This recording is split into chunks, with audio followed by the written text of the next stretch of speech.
11 i 12 minuts. Són necessaris encara els homenatges als represaliats del franquisme. Poden respondre al matins.cat i matins.no al telèfon del programa 7033, també trucant, evidentment.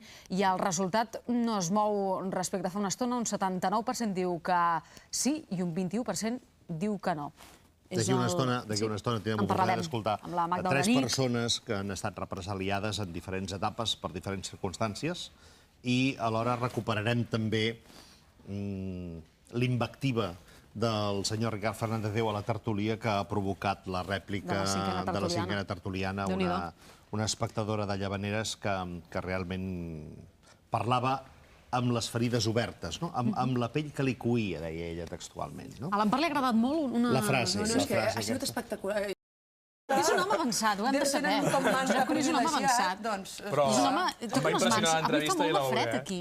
Què et passa, carinyo? Ah, no, tu també les tens fredes. Estic en temperatura ambient? 18 graus. Sí, no, estàs a 37. M'estàs mirant... Estàs a 37. Sí? I tant, tens febre, sí. A veure? Pot ser, estic començant a constipar. A veure, vine aquí, a veure. Com allò que fan els pares als nens. No, Per la temperatura s'han de posar els llavis. Joan, què passa? No, què li deies? No, dic que per mirar la temperatura bé s'ha de posar els llavis. Clar. Sí, és veritat. Allò que fan els termòmetres... Fem després de la publicitat, que ja veuen que passen coses. No, deia que aquí... És veritat, a la publicitat passen coses, és veritat. Passen anuncis. Eloi, aquest matí, ha refrescat aquest matí. Explica-li per què té fred. Ella sí, avui no en fa. Sí que em fa de fred avui, sí que han baixat les temperatures, el que passa que al migdia no en fa i aquest és el temps perfecte per agafar un bon refredat, exacte. És el que m'està passant. Ahir vam tenir llocs on l'oscil·lació tèrmica, és a dir, la diferència entre el dia i la nit de temperatures era més alta de 20 graus, per tant, molt contrast, ideal per agafar un bon constipat. 20 graus de diferència de dia 20 graus de i nit? Però diferència, això quina hauria de ser? Això hauria de ser... Devia ser cap al Pirineu, de fet va ser al Pirineu, on van tenir màximes de 22-23 graus i al matí estaven a 0 graus. Avui han pujat una mica les temperatures, però no gaire, només en alguns llocs. I, de fet, on sí que estan tenint un hivern... 0 graus devia ser la cota 3.500. No. A Das de Cerdanya, per exemple... Perdona, a Das, vosaltres teniu a un racó concret de Das un termòmetre que és l'únic que us mireu per esverar la població. No? No, perquè Pont de Suert tenia la mateixa temperatura, 0 graus... El congelador del bar. Tenien també... on tenen el termòmetre. Tu, per cert, aquest canvi de temperatures, allò fred, calor, això pot afectar amb alguna cosa la son? La son. Sí, no ho sé. La son sol afectar el fet que no dormis prou. Aquí és conegut aquests dies que no et deixa dormir. No puc justificar la manca. No, és que com que ho saps moltes coses relacionades amb tot això... Alguns d'aquests candidats pretendents que vas conèixer en aquest programa són els que et treuen la son? Coni, és que ara he tirat a l'Eloi i em sap greu. Salva-la, Eloi, home, Jo algun cop t'he tirat algun cable, Va, Eloi, explica'ns què us passa. Que tenim fred, tenim molt fred, no només aquí, sinó a centre Europa. Ho havia deduït. Sí, no. Per què? En una època que te'n vas d'aquí als Estats Units en 6 hores, per què els núvols aquests triguen més? Podríem entrar en raonaments físics. Avui a l'Eloi estem fent unes preguntes que no... Què vols que et digui? El que hagis estudiat, el que hagis après... No. Ja, gràcies. Per arribar a aquesta conclusió no calia que m'ensenyessis la col·lisió de dues galàxies. Però era molt xula, aquella imatge. A més, has dit que això... Has de fer una mica d'acte de fe per veure que allò són dues galàxies. Sí, és veritat, perquè en aquella foto, exactament, no sé si la podem tornar a veure. Hi ha com un núvol de... Sí. Per què això és una col·lisió de dues galàxies? És que jo no entenc com és que col·lisiona una galàxia. No entenc... Eloi, avui hi ha examen, però no t'ho havia dit. És un...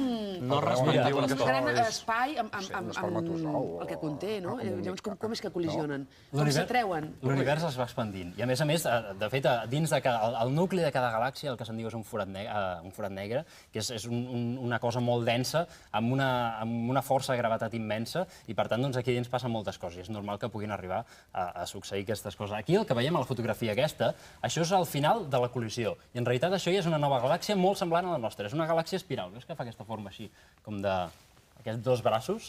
Doncs la nostra galàxia és semblant a aquesta és més gran i és el resultat de dues que han col·lisionat. I hauríem d'entendre, per exemple, que allà dins, entre tota aquesta cosa blanca, aquest núvol blanc, podria haver-hi una Terra molt petiteta. Sí, de fet, nosaltres estem en un braç d'aquesta Terra. No en aquest, però a la Via Làctea estaríem en un braç d'aquesta galàxia. I a més això, potser ha passat fa anys. I ara ens arriba la llum d'aquesta col·lisió? No, en realitat el telescopi Hubble que ha captat aquesta imatge.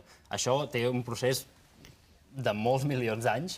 El que passa és que ara han captat aquesta imatge i és prou espectacular. Aquesta era una pregunta clàssica dels campaments d'estiu, no? Et quedaves mirant una estrella i llavors sortia el tio que en tenia i deia, aquesta estrella que has escollit, potser no hi és.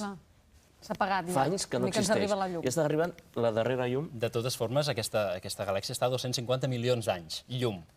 Caram. És a dir, que la llum que ara estem veient és la que va sortir d'aquesta galàxia fa 250 milions d'anys, amb algunes alteracions. No entrarem en detalls. Jo ja fa estona que m'he perdut. És que m'esteu fent massa preguntes. No, és que jo volia treure la fotografia i comentar. Home, perdona, ja que tenim aquí un físic titular i titulat, doncs almenys preguntar les coses que se'ns escapen. Si xoquen... Tu dius, vens aquí, dius, han xocat dues galàxies. I jo pregunto, efecte tafaner? Perquè quan es parla de col·lisions sempre una tercera galàxia acabada. Passa per allà... Jo crec que necessiteu ajuda, espera. És que per veure-ne una mica la sala com queda. A veure, mira el fil aquí, que això que caracol. Compte que si es trenca la taula malament rai. No, jo, no, home, Ariadna, puja aquí dalt. no, jo no. Sí, home, sí. L'Ariadna... Jo no hi arribaré, però no hi arribaré, jo. Mira, l'Ariadna quasi... Ara que li busques xicot, li arribaria quasi... Un moment, perdó. Ni l'Ariadna, amb sabates d'aquestes de sola de pam, damunt d'una taula, arriba a l'alçada d'aquest jugador. Bueno, faltaria poc, faltaria poc per mi, per Pot això. provar-ho l'Eloi, no? L'Eloi sí que...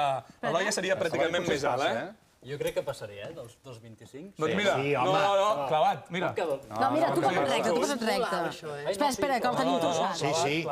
O sigui, l'Eloi damunt d'una taula, un moment que et veuran també ara a l'alçada de la taula a través de les sabates. I els altres al costat. I tu al costat, Ariadna. Posa't bé, posa't bé. Agafa el del bracet, Ariadna. No podria. Sí. Quedaria... Bé, no, fatal. Que bonic. Escolta, Josep, i 15 anys, Com baixau, ja? És a dir que... No sé, però... podríem arribar... Espectacular, 15 anys, i perquè l'Eloi medeixi el mateix que medeix aquest xicot, ha de pujar dalt d'una taula i ell que ja medeix 1,86. El pivot del programa, ja ho dic. El pivot del programa, sí, però aquest hauria de saltar per pujar el... 56 de peu, és que hem dit d'alçada. 56 i mig. Això... El mig aquest és el que marca la Hem diferència. buscat unes sabatilles d'aquest número, però no No les hem n'hi ha a la trobat. casa, no n'hi ha. És el meu torn, senyor Per director? exemple, no lamentis aquello que pudo haber sido y no Insisteixo. fue. No, perquè encara...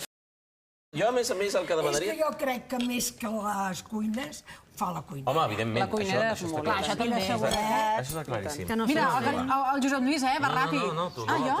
no tant tu. Però tu talla un altre i a veure què. Sí, a veure...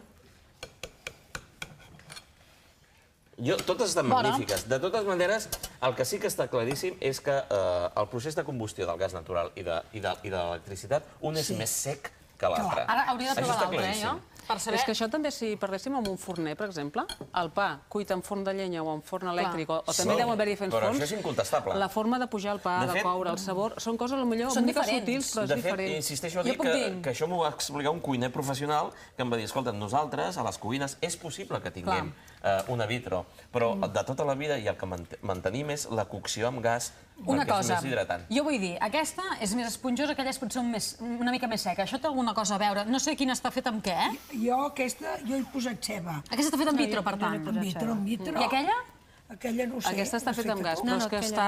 Això és el que deia abans. Sí. Per tant, depèn de la recepta i de cadascú com ho cuini. No dependrà tant de si és vitro o si és gas. Està més cuita aquesta i aquella més... Aquesta també? Sí, home, sí, i tant. En qualsevol cas, el que és interessant és que la gent faci veure, ens faci arribar a la seva opinió sobre l'ús que n'ha donat, perquè tots hem passat per aquesta situació. D'anar a casa d'un amic i haver de cuinar amb gas natural i trobar que hi ha un canvi important.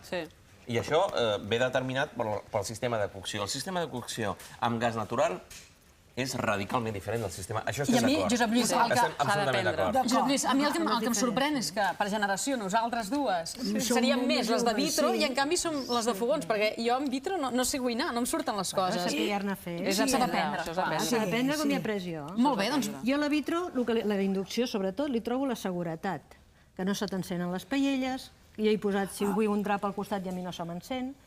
Clar, aquest també és un altre plus que té. No el cremes quan l'engegues. Innegables. Vull dir, i això per mi és important. Innegables. Un dels grans avantatges. Té moltes avantatges que el gas que l'he tingut sempre no té. Irene, Magdalena, Anna, moltes gràcies per haver vingut. Aquestes truites estan boníssimes totes. Totes. Jo ho haig de dir. Sí. Després tu proves l'altra que no has provat. Estan totes molt bones. Per tant, vitro o gas, jo crec que en definitiva depèn del cuiner, de la recepta, i també allò del carinyo que diuen que s'hi ha de posar tot, eh? Això I a més jo les haig de fer grosses perquè som 10 a casa meva. Déu-n'hi-do, Déu-n'hi-do. Així són cuineres d'aquelles amb experiència, Josep. Després te'n guardo un trosset, perquè el puguis provar. Sisplau, un trosset de cada, perquè si no, no podrem comparar. Un trosset de cada, no et preocupis. I també m'ho repartiré amb la Magdalena. Tu ets de...